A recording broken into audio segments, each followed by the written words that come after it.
إيمان بنت بسيطة من عيلة محترمة. اتقدم لها شاب شكله محترم واسمه كريم.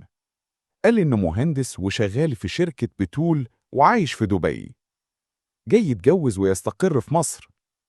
العيلة فرحت والناس اتكلمت عن العريس بشكل كويس عن احترامه. كتبوا الكتاب بسرعة واتعمل الفرح في قاعة كبيرة، والناس كلها كانت مبهورة بالهدوم والعربية والهدايا الغالية.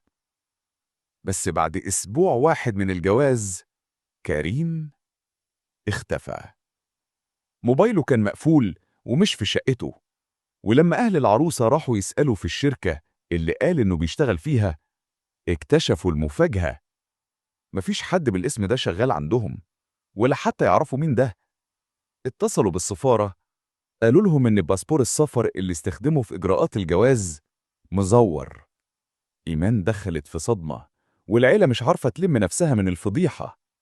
وبعد كام يوم انتشرت صور للعريس النصاب مع عرايس تانية على الفيسبوك، وطلع بيكرر نفس السيناريو ده، وبيسرق الشبكة والفلوس ويختفي قبل ما حد يلحقه.